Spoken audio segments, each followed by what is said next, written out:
Hi, I'm Ben from the DawStudio.com, and today we're talking about phase, polarity, and panning. To understand phase, it's important to understand the physics of a sound wave first.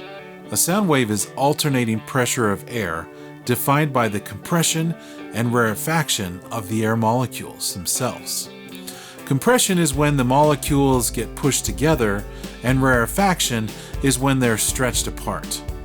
This is visually equated to the sound wave line going up for compression and the line coming down for the rarefaction. If we look at a speaker, we can see that the compression is when the positive voltages are pushing the speaker cone out, and the rarefaction is when the negative voltages are pulling the cone in.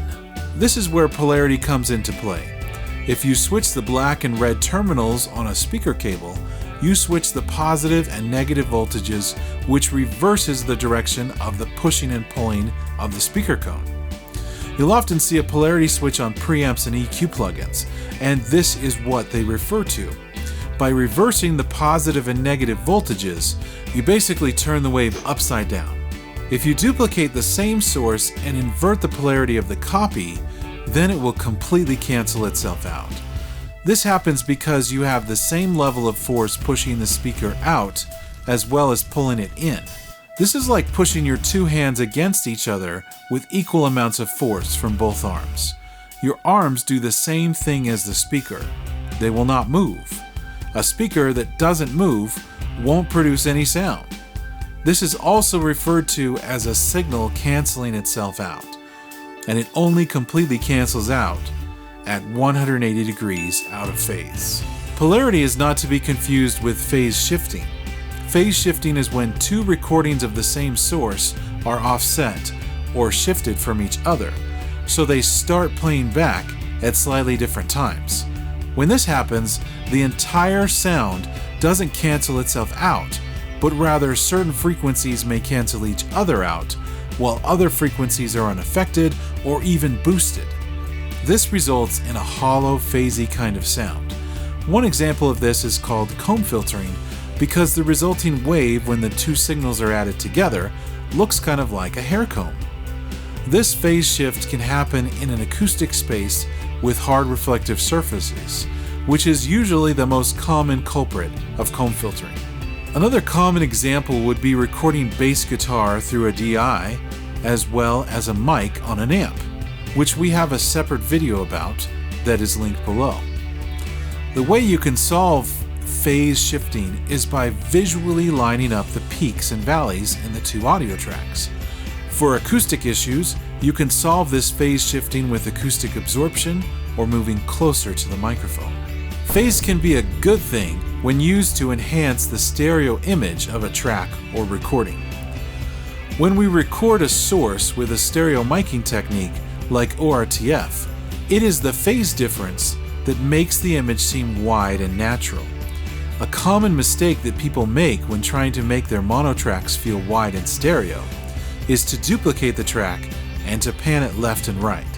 The problem with this is that both speakers are reproducing the exact same waveform at the exact same time. The sound will still appear to come from the center of the stereo field.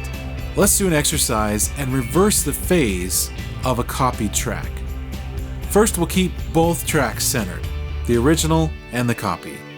Now, when we try to play them, we won't hear anything because it's like the two hands pushing against each other. They're completely canceling themselves out. Now, if we pan one track to the left side and the other track to the right side, we'll start to hear the sound, but notice as you listen that it sounds like your head is being turned inside out. It's because the speaker cones are moving in opposite directions of each other. This is kind of a crazy effect, but not terribly useful. This example is a reversal of the polarity. Now let's try shifting the phase. We'll start with duplicating a track once again. But now instead of inverting the polarity, we'll slightly delay or slip the copied track. When both tracks are centered, it's kind of a washy sound. But when we move these tracks to left and right, we create the Haas effect, which gives us a wider stereo image.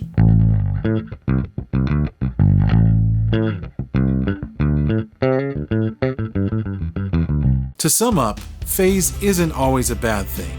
There is a difference between polarity and phase, as you can see from what we've discussed in this video.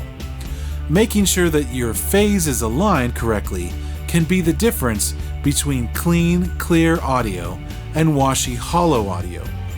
It is also useful for creating stereo width. Be sure to check out our related videos to this one in the description below. Thanks for joining us, and hopefully this has helped you gain a foundational understanding of what phase is and how it can affect your audio. If you like this video and want to hear more about phase, make sure to let us know in the comments below. And don't forget to like and subscribe. I'm Ben with thedawstudio.com. See you next time.